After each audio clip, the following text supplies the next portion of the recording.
Welcome back, engineers. It is great to see you again. I am so excited for today's Lego project because remember last week we did our awesome science experiment with making our messages and pictures float on top of water. So I hope you enjoyed that experiment and hopefully you could show your brother or your sister or your mom or your dad because that's one of those cool science experiments that looks a lot like a magic trick.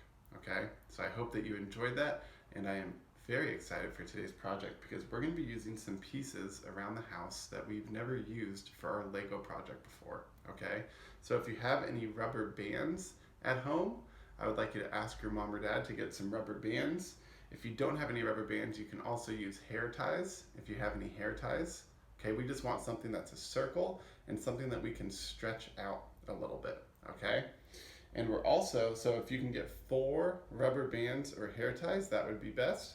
And we're also going to be using pencils and pens, okay? So I have 6 pencils and pens. They're all different sizes, they're all different colors. That is totally okay. All right, we just need to make sure they're kind of long, okay? They can't be too short. And we want to make sure that they're all about the same circumference, which means that their circles are about as big as each other, okay? So we don't want to use one really big marker and then one really thin pencil. Okay, we want to make sure they're all close to the same size. So we're going to start by grabbing 6 pens or pencils and 4 rubber bands. Okay, engineers? And the reason we're using these special pieces is because we are building a very advanced project today. I think it's going to be our most advanced one yet because I've heard from your teachers that you're doing a great job building these projects at home. So I wanted to give you a little more of a challenge today, okay? And our challenge is we're going to see if we can build a machine that can help deliver things to our friend Sarah. Can everyone say hi to Sarah? And our friend Simon. Can everyone say hi to Simon? We're going to see if we can deliver things back and forth from Sarah to Simon without actually touching them. Okay, we're going to see if we can make a machine that can move pieces for us. Okay, and this is a machine that real engineers use in factories, okay, when they want to build a really big object like a car, okay, and they need their car to roll down the factory as engineers add the wheels to it, and they add the steering wheel and the radio and the windshield. As they add all those pieces on, they want the car to slowly roll down the factory, okay, while they add more and more pieces, okay? And the car doesn't have a motor in it yet, so it can't drive itself. And engineers don't want to have to push the car because it is super heavy and they would get really tired, okay? So engineers figured out how to build a machine called a conveyor belt. Raise your hand if you've ever heard of that before, a conveyor belt, okay? A conveyor belt, engineers, is a machine that uses pulleys and gears to move items, okay? I'm going to put a picture of one up on the screen here so you know what I'm talking about. I'll put a couple different examples. Okay, so one example of a conveyor belt is the type that's at a grocery store when you put the groceries on the back of the conveyor belt and then it slowly moves them closer and closer to the checkout person.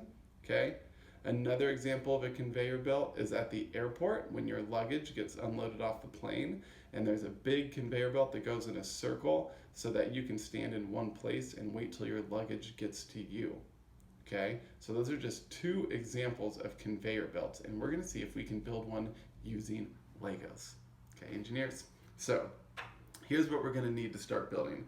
I have 1, 2, I'll put it here so it's a little bit easier to see. 1, 2, 3, 4, 5 rectangles. Okay, I'm going to put those 5 rectangles all in a line, and then I'm going to reinforce them similar to how we've done with our bridge in the past and our Lego maze in the past. I'm going to reinforce all of them together like this, okay? And then I'm going to add 2 squares to fill in these last couple gaps right here, okay?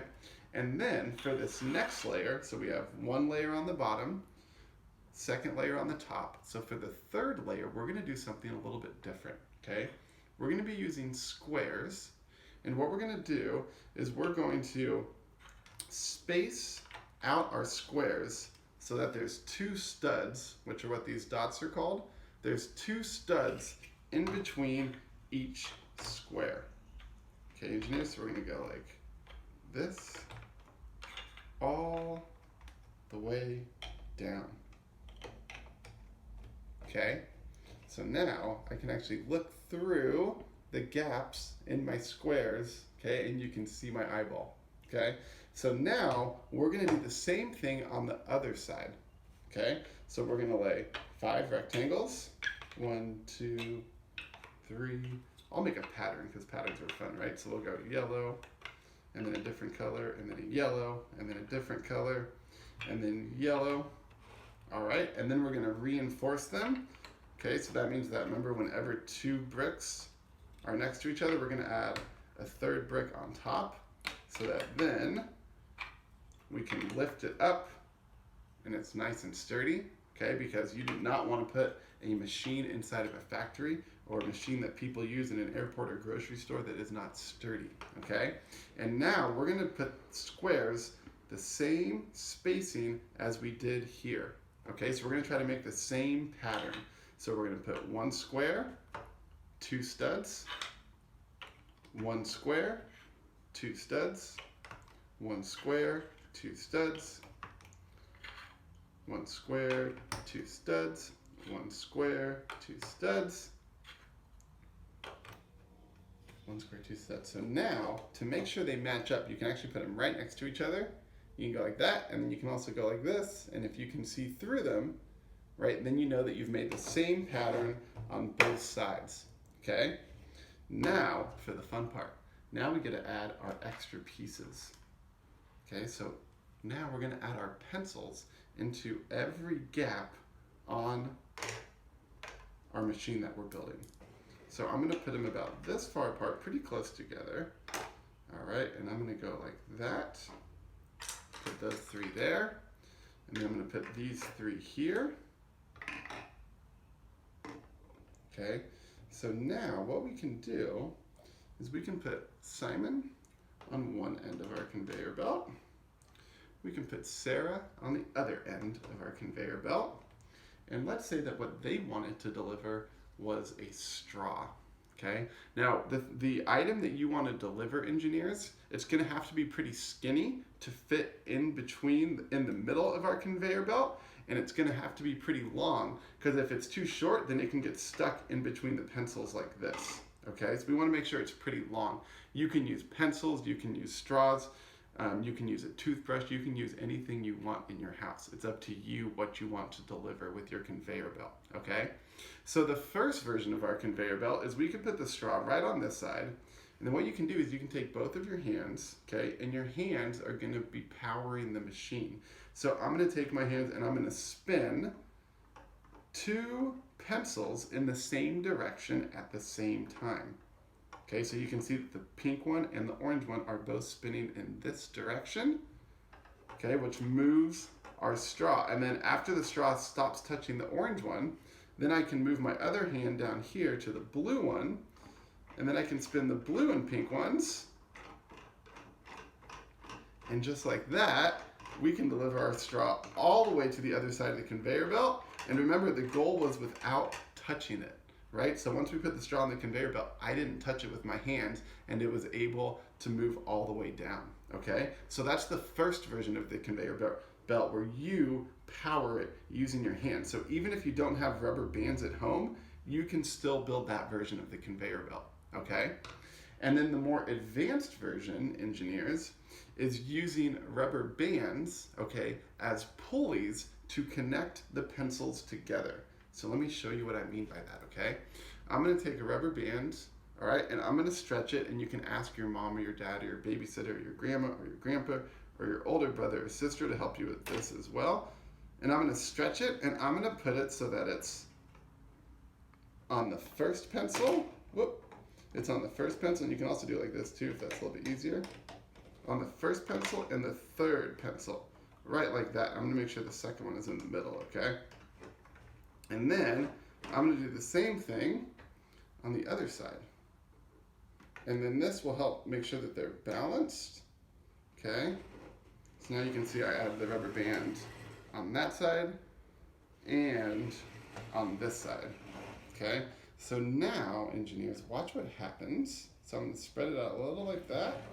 Now, watch what happens when I spin the pink pencil. Watch what happens to the blue one.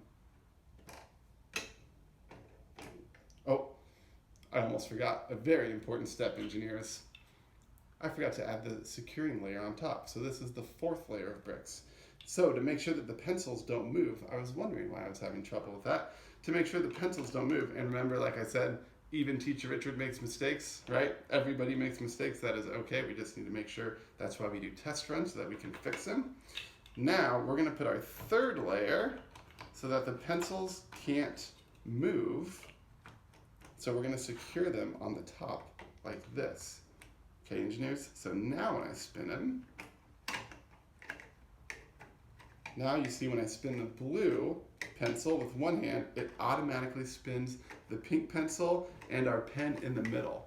Okay, so this pulley, all right, because it has some tension, which means it's tight, because it has some tension around both pencils, anytime you move this pencil, it will automatically spin the pulley and it will move that pencil along with it. Okay, now your spacing on your conveyor belt, if your rubber bands are bigger than mine, then you might need to put the pencils a little bit further apart. You just don't want to have them too loose, okay? So now I'm going to do the same thing on the other side, but before I do that, I'm going to add my third layer. So we just want to make sure that the rectangles go on top of the pencils and pens so they can't pop up. Now if you were to look inside the conveyor belt at the airport or the grocery store, okay, it would look a lot like this, engineers. All right, there's either some pulleys or gears inside, and you know all about gears. We've built with those a lot, right? It's either pulleys or gears inside, so that anytime one part of the conveyor belt moves, the whole conveyor belt moves along with it. And what that does is it saves a lot of energy, because that means you only need one motor in one spot of the conveyor belt to make the whole thing spin, okay?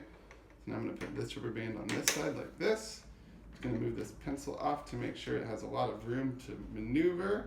So now we'll test this side. So we have one pulley here, one pulley here. Gotta flip it around this way. One pulley here and one pulley here. So we have 4 pulleys total. Okay, engineers? So now I'm going to spin this orange pencil with my finger. I'm going to spin the brown one with my finger.